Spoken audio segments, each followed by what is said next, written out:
राधे राधे बंधुओं, बहुत स्वागत है आपका न्यूज़ नेशन के डिजिटल प्लेटफॉर्म न्यूज़ नेशन स्तुति पर।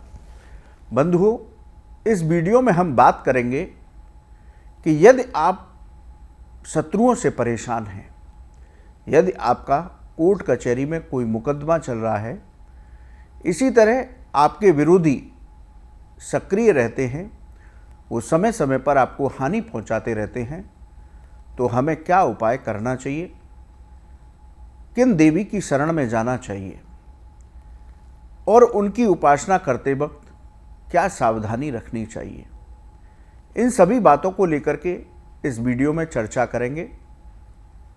बंधुओं, मैं हूं हरि गोपाल शर्मा। जीवन में हम अपने पुरुषार्थ से उन्नति करते हैं, लेकिन ये कलयुग है। इस कलयुग में बहुत से लोग हमारी उन्नति को देख करके जलते हैं। ना चाहते हुए भी हमारे अनेक शत्रु बन जाते हैं, चाहे वो नौकरी हो, व्यापार हो या कोई भी क्षेत्र हो। उसमें जब आप उन्नति करते हैं तो कुछ लोग, आपने चाहे उनका कुछ नहीं बिगाड़ा, लेकिन वो आपसे आपकी उन्नति को देखकर शत्रुता मानने लगते हैं। इसी तरह आपके साथ कोई ना कोई कोर्ट कचहरी में विवाद लग जाता है। अनेक तरह की समस्याएं आती हैं। कार्य क्षेत्र पर आपके शत्रु आपके खिलाफ षड्यंत्र करते रहते हैं। नौकरी में आपके विरोधी सक्रिय रहते हैं, जबकि आप ठीक हैं, आप किसी का बुरा नहीं चाहते। इस बात का विशेष ध्यान रखें कि यदि आपने कुछ गलत नहीं किया तो माँ भगवती आपको जरूर कृपा करेंगी और आपकी समस्या का निराकरण अवश्य होगा। ये बात इस प्रयोग के लिए बहुत आवश्यक है कि आपने कुछ भी गलत नहीं किया, उसके बावजूद भी आपके खिलाफ षड्यंत्र होता है, आपके खिलाफ मुकदमे लग जाते हैं। तो क्या उपाय करेंगे, किन भगवती की शरण में जाएंगे? बंधुओं, 10 महाविद्या की 8वीं शक्ति है माँ पीताम्बरा, माँ बगलामुखी। ये भगवान श्री हरि की प्रार्थना से हरिद्रा सरोवर से प्रकट हुई।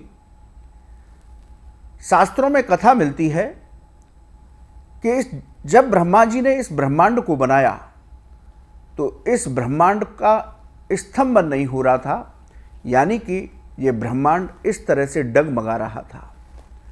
तब ब्रह्मा जी भगवान श्री हरि की शरण में गए। उनको परेशान देखकर भगवान विष्णु ने कारण पूछा, तो भगवान ब्रह्मा जी ने विष्णु जी से कहा कि आपने मुझे सृष्टि के, ब्रह्मांड के निर्माण का कार्य सौंपा। मैं पूरे मन से इस ब्रह्मांड की रचना करने में लगा हूं, लेकिन ये ब्रह्मांड एक तरह से जड़वत नहीं हो रहा, ये डगमगा रहा है।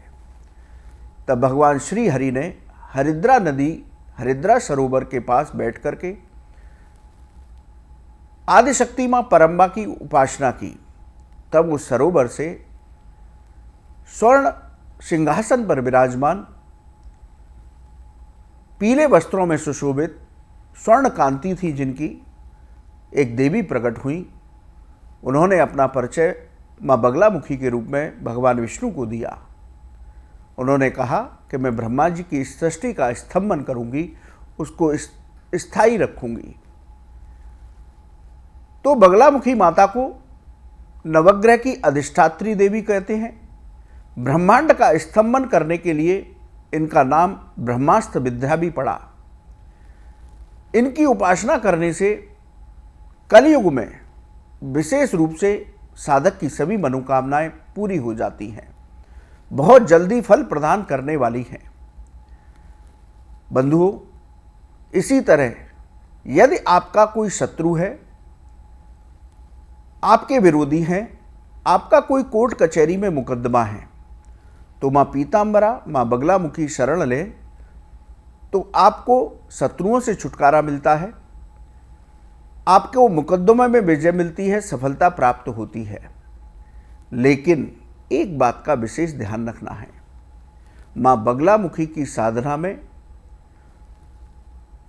हर तरह की शुद्धि बहुत आवश्यक होती है। दूसरा, आप किसी योग्य गुरु के सानिध्य में जाकर के जो माँ पीताम्बरा का, जो माँ बगलामुखी का मंत्र हम आपको बताएंगे, उस मंत्र को शुद्ध अवश्य कर लें। बिना शुद्ध उच्चारण के आप माँ पीताम्बरा, माँ बगलामुखी की उपासना भूल कर भी मत करिएगा, वरना ये उपासना आपको बहुत बड़ा अशुभ करके जाएगी। इसलिए शास्त्र कहते हैं कि माँ पीताम्बरा की साधना करने वाले साधक को बहुत शुद्धता के साथ रहना चाहिए। जब भी आप माँ बगलामुखी की साधना करें तो अच्छे से स्नान करें, स्वच्छ वस्त्र धारण करें, पीले वस्त्र धारण करें, माँ का श्रृंगार करें, माँ को रोली का टीका लगाएं, हल्दी का टीका लगाएं, माँ के आगे एक दीपक जलाएं। यदि गाय के घी का दीपक है तो सर्वोत्तम है। उस घी के दीपक में कुछ चावलों को पीला करके डाल दें, क्योंकि माँ पीताम्बरा, जैसा कि नाम से स्पष्ट है, इनकी पूजा में सभी चीज़ पीली प्रयोग की जाती हैं। जो साधक हैं उनको भी पीले वस्त्र पहन करके इनकी उपासना करनी चाहिए, पीले फूलों की ही माला चढ़ानी चाहिए और किसी पीली वस्तु का ही भोग माँ बगलामुखी को लगाना चाहिए। इस तरह से शुद्धता के साथ, मन से, वाणी से पूरी तरह से आप शुद्ध रहिए। बहुत शांत भाव से इनकी साधना कीजिए। आसन पर बैठ करके हल्दी की माला से मंत्र का जप किया जाता है। माँ बगलामुखी के चालीसा का भी पाठ कर सकते हैं। माँ बगलामुखी के अनेक स्तोत्र शास्त्रों में बताए गए उनका भी पाठ कर सकते हैं। लेकिन बंधुओं, आपसे करबद्ध निवेदन है मेरा कि जब तक उच्चारण में कहीं भी आपको संशय है, तब आप संस्कृत में इनका कोई पाठ ना करें, मंत्र जप ना करें। पूर्ण शुद्ध होने के बाद ही इनकी मंत्र साधना, इनकी स्तोत्र साधना करनी चाहिए। शास्त्र यहाँ तक कहते हैं कि आपके शत्रु परेशान कर रहे हैं तो आप संस्कृत में इनके मंत्र का जप नहीं कर पा रहे तो केवल इनका सुबह पूजन कर लीजिए और इनके चरणों में अपनी विनती, अपने मुकदमे या अपने विरोधियों को लेकर के उनसे मुक्ति पाने के लिए प्रार्थना भर कर लीजिए। तो कलयुग में माँ बगलामुखी की कृपा से आपके शत्रु आपसे दूर हो जाएंगे। वहीं आप यदि मंत्र साधना करते हैं तो इसकी बात ही क्या है। इस मंत्र साधना से न सिर्फ माँ बगलामुखी की कृपा मिलेगी, न सिर्फ आपकी मनोकामना पूरी होगी, बल्कि आपको सभी सुखों की प्राप्ति होने लगेगी, आपके सभी संकटों का निवारण होने लगेगा। इस कलयुग में माँ बगलामुखी की साधना परम कल्याणकारी मानी गई। लेकिन बार बार कहूँगा, शुद्धता और शुद्ध उच्चारण का विशेष ध्यान रखते हुए मंत्र जप करना चाहिए। आसन पर बैठ करके हल्दी की माला से उनके मंत्र का जप करना चाहिए। मंत्र में आपको निवेदन कर रहा हूँ, अच्छे से सुने। पुस्तकों में दिया गया है, उच्चारण ठीक करके ही इसके मंत्र का जप करें। ओम ह्लीं बगलामुखी सर्वदुष्टानां वाचम मुखम पदम स्तंभ्य जिह्वां कीलय बुद्धिम विनाशय ह्लीं ओम स्वाहा। पुनः निवेदन कर रहा हूँ, ओम ह्लीं बगलामुखी सर्वदुष्टानां वाचम मुखम पदम स्तंभ्य जिह्वां कीलय बुद्धिम विनाशय ह्लीं ओम स्वाहा। ये माँ बगलामुखी का सबसे सिद्ध मंत्र है। इस मंत्र की कम से कम एक माला आप यदि मंत्र जप करते हैं तो आपको सर्वत्र विजय प्राप्त होती है। आपके शत्रु आपके सामने टिकेंगे नहीं।